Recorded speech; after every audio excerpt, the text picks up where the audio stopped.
तो अब हम देखने जा रहे हैं कर्व फिटिंग का अपना दूसरा पार्ट। पिछले पार्ट में हमने देखा था कर्व फिटिंग का सवाल कैसा होता है, उसे कैसे सॉल्व करते हैं, स्टेप बाय स्टेप पूरा प्रोसेस देखा था। वहां पे हमने एक एग्जाम्पल भी किया था। तो आई एम एज्यूमिंग कि तुमने वो लेक्चर देखा है और उसके बाद तुम ये देख रहे हो, ठीक है। तो वहां पे हम लोगों ने स्ट्रेट लाइन वाला सवाल सॉल्व किया था और यहाँ पे मैंने एक और सवाल लिया है। सबसे पहले वो देखते हैं, fit a second degree parabola to the following data. तो जो सवाल होता है उसमें हम लोगों को दो चीजों की जरूरत पड़ती है। एक तो टेबल ऑलरेडी हम लोगों के पास है, दूसरी इक्वेशन। या तो सवाल में इक्वेशन डायरेक्ट लिख के दे देंगे या फिर वो नाम मेंशन कर देंगे कि सेकेंड डिग्री पैराबोला या फिर स्ट्रेट लाइन। अगर स्ट्रेट लाइन या सेकेंड डिग्री पैराबोला लिखा है तो हम लोगों को पता होना चाहिए कि इनकी इक्वेशन क्या होती है, ठीक है। अब ये देखेंगे स्टेप बाय स्टेप की कैसे लिखेगा। देखो समरी में देखो क्या है। सबसे पहले इक्वेशन ये लिखी है, ठीक है। उसका नॉर्मल इक्वेशन ये लिखी है, ठीक है। टेबल ये बनी है। सॉल्व नॉर्मल इक्वेशन, यहां पे हम लोगों ने नॉर्मल इक्वेशन को लिखा है और सॉल्व किया है। फिर फाइंड एबीसी, यहां पे एबीसी को फाइंड किया है, एबीसी को फाइंड आउट किया है, ठीक है। अगर इक्वेशन में एबीसी मेंशन है तो एबीसी निकलेगा। जैसे कि ये जो इक्वेशन है यहाँ पे ए है, बी है और सी है, तो हम लोग एबीसी फाइंड करेंगे। अगर ऐसे इक्वेशन हो जहां पे ए है और बी है तो वहां पे केवल ए भी फाइंड आउट होगा। यानी कि जो इक्वेशन होगी उसमें जो कांस्टेंट होंगे हम लोगों को उनकी वैल्यू फाइंड आउट करनी है। तो यहाँ पे ए बी सी है तो इसीलिए मैंने लिखा कि फाइंड ए बी सी। अगर इसमें केवल ए बी होता तो केवल ए बी लिखते हैं, यानी कि जितने कांस्टेंट है वो फाइंड आउट करने हैं। फिर हम लोगों को क्या करना है, जो हम लोगों की कांस्टेंट की जो वैल्यू आई है यानी कि ए बी सी की वैल्यू ये पुट कर देंगे सबसे पहली जो हम लोगों की इक्वेशन थी, और ऐसे हम लोगों का सवाल पूरा कंप्लीट हो जाएगा और वही हम लोगों का क्या होगा, आंसर। अब देखते हैं स्टेप बाय स्टेप कि सवाल ये हुआ कैसे है। तो सबसे पहले क्या लिखनी है, इक्वेशन। हम लोगों ने क्या लिखा, इक्वेशन ऑफ पैराबोला बी, ठीक है। अब ये जो इक्वेशन थी ये हम लोगों ने लिख दी क्योंकि ये हम लोगों को पता है कि सेकेंड डिग्री पैराबोला की इक्वेशन क्या होती है। अब ये इक्वेशन लिखती है, यानी कि ये जो काम था ये हम लोगों का डन हो गया। अब हम लोगों को निकालनी है नॉर्मल इक्वेशन। इस इक्वेशन से नॉर्मल इक्वेशन कैसे निकलेगी अब वो देखते हैं। हम लोगों ने ऑलरेडी देखा था पर दोबारा से देखते हैं। तो सबसे पहले हम लोग अपनी जो मेन इक्वेशन है उसको नोट कर लेते हैं। तो जो हम लोगों की इक्वेशन है वो क्या है, y equals to a plus b x plus c x square. सबसे पहले हम लोग क्या करेंगे, अपनी इक्वेशन को नोट कर लेंगे, ठीक है। a है a, ठीक है। उसके बाद नॉर्मल इक्वेशन को निकालने के लिए जो हम लोगों का सबसे पहला काम होता है वो ये होता है कि हम लोग अपने पहले कांस्टेंट को देखते हैं, ठीक है। और उसका जो कोफिशिएंट होता है, जैसे यहाँ पे पहला कांस्टेंट है ए का कोफिशिएंट कौन है, ए के साथ मल्टीप्लाई में कौन है, कोई नहीं है, तो यानी कि 1 है। तो पूरी इक्वेशन को 1 से करेंगे मल्टीप्लाई, पूरी इक्वेशन को 1 से मल्टीप्लाई करेंगे और समीशन के साथ लिखते हैं। यानी कि पूरी इक्वेशन को 1 से मल्टीप्लाई करेंगे तो y में 1 से मल्टीप्लाई होगी तो y ही रहेगा, और क्या लगाएंगे, समीशन। a में 1 से मल्टीप्लाई होगा तो a ही रहेगा और लगाएंगे समीशन। फिर क्या है, bx 1 से मल्टीप्लाई होगी तो क्या हो जाएगा, bx, ठीक है, और क्या लगाएंगे, समीशन। प्लस फिर क्या है, cx स्क्वायर, और 1 से होगी मल्टीप्लाई तो cx स्क्वायर ही रहेगा और क्या लग जाएगा, समीशन, यानी कि हो जाएगा cx स्क्वायर। तो ऐसे निकलती है हम लोगों की नॉर्मल इक्वेशन। अब ये जो नॉर्मल इक्वेशन है पहली, ये यही वाली है जो हम लोगों ने ये लिखी है। इसको बस थोड़ा सा मॉडिफाई किया गया। कैसे, ये जो c है और ये जो b है ये होते हैं हम लोगों के कांस्टेंट, तो ये समीशन से बाहर आ जाते हैं। जैसे कि ये जो c है ये बाहर आ जाएगा तो क्या हो जाएगा, c और समीशन x स्क्वायर। फिर यहाँ पे जो ये b कांस्टेंट है तो ये b बाहर आ जाएगा तो क्या हो जाएगा, समीशन x।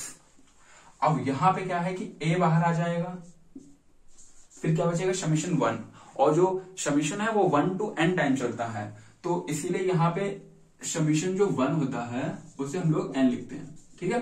क्योंकि जो समीशन है वो 1 to n टाइम चलता है। जैसे कि हम लोगों की x की कितनी वैल्यूज हैं, जैसे यहाँ पे x है और x की वैल्यूज है 1 2 3 4 5 टाइम चलेगा क्योंकि हम लोगों के पास x की वैल्यू 5 है, ठीक है। तो यहाँ पे जो यानी कि जब a बाहर आ गया और बचेगा समीशन 1 तो हम लोग इसे क्या लिखेंगे, n लिखेंगे, ठीक है। और n की वैल्यू क्या होती है, जो जितनी हम लोगों की x की वैल्यूज होंगी वही n होता है, ठीक है। ये हो जाएगी हम लोगों की पहली नॉर्मल इक्वेशन मॉडिफाइड फॉर्म में, और ये जो इक्वेशन है यही यहां पे लिखी है। क्या है, a n n a बात एक ही है, b सिग्मा x और उसके बाद plus c summation x square plus c summation x square. तो इसे ऐसे लिखेंगे। अब जो ये हम लोगों की इक्वेशन थी, यहाँ पे सबसे पहले हम लोगों ने क्या देखा था, अपना पहला कांस्टेंट देखा था, उसके कोफिशिएंट से पूरी इक्वेशन को मल्टीप्लाई किया था और समीशन के साथ लिख दिया था। इक्वेशन को 1 से मल्टीप्लाई किया था और समीशन के साथ लिख दिया था, यानी कि हर टर्म में समीशन जुड़ गया था, ठीक है। देखो ये समीशन इसके साथ, यहाँ पे ये समीशन, यहाँ पे समीशन और यहाँ पे समीशन, ठीक है। उसके बाद ये तो हम लोगों की पहली नॉर्मल इक्वेशन आई है ना। अब वही चीज हम लोग करेंगे अपने दूसरे कांस्टेंट के साथ। सेकेंड टाइम में हम लोग देखेंगे दूसरा अपना कांस्टेंट, उसका कोफिशिएंट है x, तो पूरी इक्वेशन को x से मल्टीप्लाई करेंगे और समीशन लगा के लिख देंगे। फिर हम लोग क्या करेंगे, जो तीसरा हम लोगों का जो कांस्टेंट है उसका जो कोफिशिएंट है यानी कि एक्स स्क्वायर, तो पूरी इक्वेशन को एक्स स्क्वायर से मल्टीप्लाई करके लिख देंगे और समीशन लगा के। अगर ये नहीं समझ में आया कि हमने कैसे किया, तो पिछला वाला वीडियो देख लेना कि हम लोगों ने वहां पे कैसे नॉर्मल इक्वेशन को फाइंड आउट किया था। वहां पे और भी अच्छे से क्लियर हो जाएगा कि नॉर्मल इक्वेशन कैसे निकलती है, ठीक है। तो ये हो गई हम लोगों की नॉर्मल इक्वेशन, यानी कि ये जो सेकेंड वाला जो हम लोगों का जो स्टेप था वो भी अब कंप्लीट हो चुका है, ठीक है। उसके बाद तीसरा स्टेप था टेबल। अब हम लोग क्या बनाते हैं, टेबल। सबसे पहले इक्वेशन लिखी, फिर निकाली नॉर्मल इक्वेशन, ठीक है। अब हम लोगों को बनानी है टेबल। क्या बनानी है, टेबल। तो x और y इनकी वैल्यू तो हम लोगों को मिलती ही है सवाल में, तो सबसे पहले x की सारी वैल्यू लिखते हैं, फिर y की, ठीक है। और उसके बाद ये कितने कॉलम बनेंगे ये डिपेंड करता है हम लोगों की नॉर्मल इक्वेशंस पे। ये जो नॉर्मल इक्वेशन है इन पे डिपेंड करेगा कि हम लोगों के पास कितने कॉलम बनेंगे। देखो x और y तो दिया ही है, तो x और y तो बनना ही बनना है, ठीक है। अब ये कितने बनेंगे ये डिपेंड करेगा इन इक्वेशन पे। तो हम लोग क्या करेंगे, हम लोग यहां से स्टार्टिंग करेंगे, यहां से देखेंगे पूरी इक्वेशन को, और जितने सिग्मा है हम लोगों के उतने सारे हम लोगों के, यानी कि उतने कॉलम हम लोगों के पास होने चाहिए। जितने सिग्मा है उतने कॉलम हम लोगों के पास होने चाहिए। लोगों के पास था एक्स वाई, क्या था, एक्स वाई। अब हम ये देखेंगे कि हम लोगों को किस किस चीज की जरूरत क्यों पड़ रही है। तो एक्स था और वाई था। अभी कुछ नहीं देखेंगे कि ये क्या है और क्यों है, नहीं देखेंगे कि कैसे आया, ठीक है। हम लोग स्टेप बाय स्टेप देखेंगे कि हुआ कैसे है। तो सबसे पहले क्या है, हम लोगों के पास समीशन वाई। अगर वाई की सारी वैल्यू ऐड करेंगे तो समीशन वाई मिल जाएगा, ठीक है। उसके बाद क्या है, एन तो हम लोग ऐसे ही फाइंड आउट कर लेते हैं, 1 2 3 4 5, ठीक है। तो यानी कि एन की वैल्यू तो हम लोगों को मिल जाएगी। और उसका जो समीशन है वो क्या है, समीशन एक्स। अगर x की सारी वैल्यू ऐड करेंगे तो हम लोगों को मिल जाएगा समीशन x। तीसरा टर्म है हम लोगों के पास समीशन एक्स स्क्वायर।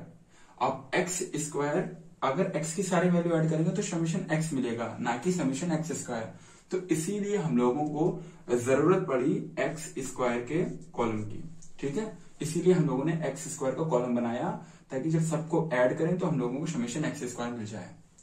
उसके बाद हम लोगों का यहां तक हम लोगों का डन हो गया। अब हम लोग यहां से देखेंगे समीशन एक्स वाई, यानी कि हम लोगों के पास क्या है, एक्स है और वाई है। हम लोगों को समीशन एक्स वाई चाहिए, तो हम लोग एक्स की वाई से मल्टीप्लाई करेंगे और हम लोगों को मिलेगा एक्स वाई। फिर इन सबको ऐड करेंगे तब हम लोगों को क्या मिलेगा, समीशन एक्स वाई। यानी कि हम लोगों ने देख लिया कि इसकी वैल्यू को फाइंड आउट करने के लिए हम लोगों को कॉलम बनाना पड़ेगा एक्स वाई का। अब क्या है, समीशन एक्स। अगर x की वैल्यू को जब ऐड किया था, ठीक है, तो हम लोगों को समीशन x मिला था, यानी कि ये हम लोगों को मिल जाएगा आसानी से, कुछ भी क्रिएट करने की जरूरत नहीं है।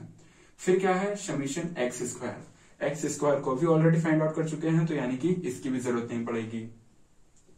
फिर क्या है, हम लोगों के पास x पावर कितनी है, 3। यहाँ पे x है और हम लोगों के पास y भी था। अभी तक एक्स वाई क्रिएट किया है, एक्स स्क्वायर क्रिएट किया है, ठीक है। अब हम लोगों को जरूरत पड़ी है एक्स क्यूब की, क्योंकि हम लोगों को कितनी चाहिए, समीशन एक्स पावर 3 इसकी वैल्यू चाहिए।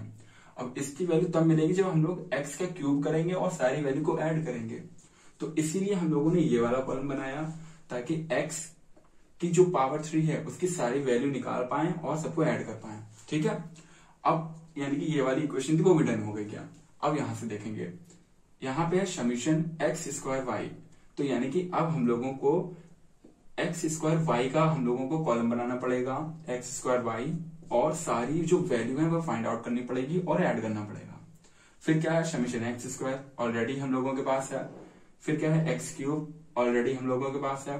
फिर है एक्स पावर 4, इतना हम लोगों का अभी कंप्लीट हो गया है, ठीक है, इतना, ठीक है। और हम लोगों को अब वैल्यू चाहिए एक्स पावर 4 की, अभी तक हम लोगों को एक्स पावर 4 की वैल्यू नहीं मिली है, तो यानी कि एक और बनाएंगे कॉलम एक्स पावर 4 के नाम से, ठीक है। यानी कि हम लोगों ने केवल ये देखा है कि हम लोगों को कितने कॉलम बनाने हैं, और कॉलम कितने बनेंगे ये डिपेंड करेगा नॉर्मल इक्वेशन में जितने समीशन लगे हैं उतने कॉलम बनेंगे। ये जितने समीशन में वैल्यू है, ठीक है, कि उतने ही हम लोगों के क्या बन जाएंगे कॉलम, ये जितने समीशन है, ठीक है। अब वही हम लोगों ने कॉलम बना दिया, ठीक है। अब इनकी वैल्यू कैसे निकलेगी, बहुत ही सिंपल है। एक्स था ऑलरेडी हम लोगों के पास स्टार्टिंग में ही, वाई भी था, यानी कि इतना तो दिया ही था। फिर क्या चाहिए हम लोगों को एक्स वाई, यानी कि मल्टीप्लाई करनी है एक्स की वाई से। इसमें इसकी मल्टीप्लाई हुई तो ये मिलेगा, इसमें इसकी हुई तो ये, इसकी इससे हुई तो ये, इसकी इससे हुई, इसकी इससे हुई, और ये वैल्यू हम लोगों को मिल गई। और ये काम करना है हम लोगों को कैलकुलेटर पे, मतलब खुद से करने मत बैठ जाने, कैलकुलेटर की हेल्प लेनी है हम लोगों को, ठीक है। तो एक्स वाई मिल जाएगा। फिर हम लोगों को जब एक्स स्क्वायर की वैल्यू चाहिए है, तो यानी कि जो एक्स की जितनी वैल्यू है इनका क्या करेंगे स्क्वायर, 1 का स्क्वायर तो ये मिलेगा, 2 का करेंगे तो ये मिलेगा, 3 का करेंगे तो ये, 4 का करेंगे तो ये, 5 का करेंगे तो ये। फिर इन सारी वैल्यू को ऐड कर देंगे, ठीक है। उसके बाद हम लोगों को क्या चाहिए एक्स स्क्वायर वाई, यानी कि एक्स स्क्वायर की जो वैल्यू है इसमें मल्टीप्लाई करेंगे वाई से, तो हम लोगों को क्या मिलेगा एक्स स्क्वायर वाई, ठीक है।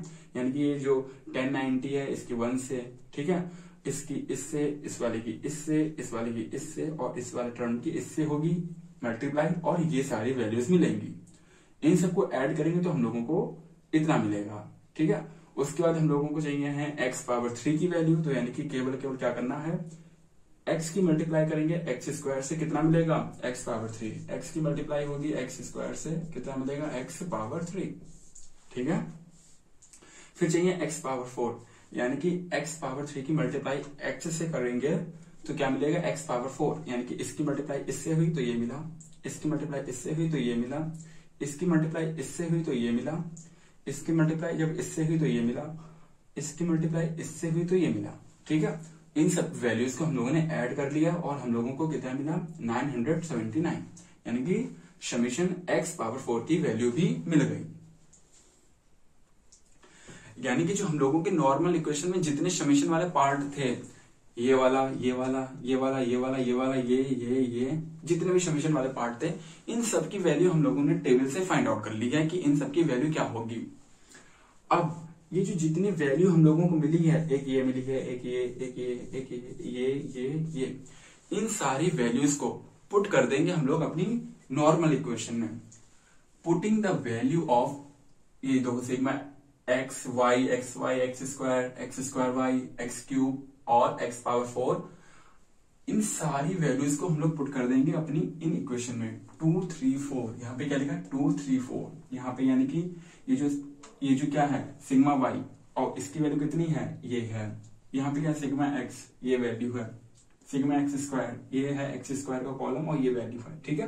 तो जितनी भी वैल्यूज थी वो हम लोगों ने पुट कर दी इक्वेशन में। केवल एक चीज हम लोगों के पास अलग है, वो है n, और n की वैल्यू होती है जितनी हम लोगों की x की वैल्यूज होंगी, यानी कि जितना हम लोगों का जो डेटा है वो कितना है, जैसे कि x की वैल्यू कितनी है 1 2 3 4 5, तो n कितना है 5, ये क्या लिखा n इक्वल्स टू 5। अगर यहाँ पे n इक्वल टू, यानी कि एक और हम लोगों के पास कोई नंबर होता तो n 6 हो जाता, एक और होता 7 हो जाता, यानी कि कितनी वैल्यूज है तो वही हम लोगों का होता है n, ठीक है। तो n हो गया हम लोगों का 5, ठीक है, ये लिखा 5, n 5, ये लिखा है a b ऑलरेडी यहाँ पे लिखा है, और यहाँ पे क्या है समीशन एक्स की वैल्यू कितनी है हम लोगों की 15, ये लिखिए 15। तो यानी कि n की वैल्यू समीशन एक्स की, समीशन एक्स स्क्वायर की, ये एक्स क्यूब की, एक्स स्क्वायर, ये जितनी जो वैल्यूज थी वो हम लोगों ने इन इक्वेशन में पुट कर दी, तो हम लोगों को ये तीन इक्वेशन मिलेंगी, ठीक है। अब हम लोगों को क्या करना है, इन 3 इक्वेशन को सॉल्व करना है कैलकुलेटर से। कैलकुलेटर में हम लोगों के पास हम लोग कैलकुलेटर की हेल्प से डायरेक्ट सॉल्व करते हैं, खुद से सॉल्व नहीं करते हैं। इससे टाइम भी बचेगा और डायरेक्ट आंसर मिलेगी बिल्कुल एक्यूरेट। तो ये कैलकुलेटर की हेल्प से सॉल्व करेंगे जब हम लोग, जो हम लोगों का कैलकुलेटर है जो पॉकेट में ले जाते हो उसी से सॉल्व होगी, ठीक है। और वहां पे मोड बटन को 3 बार प्रेस किया जाता है, वहां पे अननोन 2 और 3 सिलेक्ट किया जाता है। तो यहाँ पे 3 अननोन है A-B-C, फिर हम लोग A1, B1, C1 और D1 ये सारी वैल्यूज डालते। पता होगा कैसे निकलती है, अगर नहीं पता हो तो कमेंट कर देना, मतलब बता दूंगा कैसे निकलती है, ठीक है। तो जब यहां से हम लोग A-B-C की वैल्यू फाइंड आउट करेंगे तो हम लोगों को A-B-C की जो वैल्यू है वो डायरेक्ट मिलेगी कैलकुलेटर की हेल्प से। फिर जो A-B-C की जो वैल्यू होगी वो हम लोग क्या करेंगे, पुट कर देंगे अपनी पहली इक्वेशन में। Putting these value in equation 1, ये जो इक्वेशन 1 है हम लोगों की, यहाँ पे A-B-C जो है, यहाँ पे हम लोग A-B-C की जो वैल्यू आई है वो पुट कर देंगे तो हम लोगों को ये इक्वेशन मिलेगी। और ये जो इक्वेशन हम लोगों को मिलेगी यही हम लोगों का क्या होगा, आंसर होगा, ठीक है। अब सुनो, देखो इक्वेशन थी, ठीक है, यानी इक्वेशन नहीं थी। सबसे पहले हम लोगों को क्या दिया गया था, सवाल। क्या दिया गया था, सवाल। सवाल में टेबल तो दी गई थी बट इक्वेशन नहीं दी गई थी। इक्वेशन की जगह पे नाम दिया गया था सेकेंड डिग्री पैराबोला। अब सेकेंड डिग्री पैराबोला की इक्वेशन हम लोगों को पता होनी चाहिए क्या होती है, वो होती है ये याद कर लेना। उसके बाद हम लोगों ने क्या निकाली, नॉर्मल इक्वेशन। नॉर्मल इक्वेशन कैसे निकली है पिछला वीडियो देख लेना और भी अच्छे से समझ में आएगा। यहाँ पे मैंने बस जल्दी से बता दिया था कि कैसे निकलती है, ठीक है। उसके बाद ये जो नॉर्मल इक्वेशन निकली है वहां पे जितने समीशन थे उन समीशन के हम लोगों ने कॉलम बनाए और एक्स वाई हम लोगों को ऑलरेडी दिया गया था वो लिखा और इनकी हेल्प से ये फाइंड आउट किया, ठीक है। जैसे ये फाइंड आउट किया सबको ऐड कर लिया। ऐड करने के बाद ये सारी जो वैल्यू थी यहाँ पे रख दी, यहाँ पे जितने समीशन थे वहां पे वैल्यू पुट कर दी।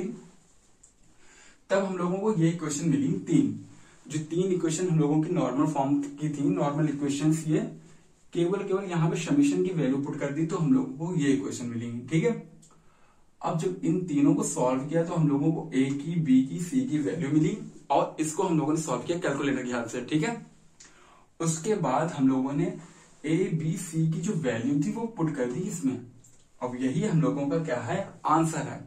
पहली बार देख रहे होगे, समझ में हो सकता है ना आया हो, दोबारा से देखना, सारे सवाल इसी कंसेप्ट पे हैं, ठीक है। तो अगले पार्ट में हम देखेंगे कि अगर एक्सपोनेंशियल फॉर्म हो तो सवाल को कैसे सॉल्व करते हैं, और वो होगा कर्व फिटिंग का लास्ट पार्ट। और तब तक के लिए बाय बाय।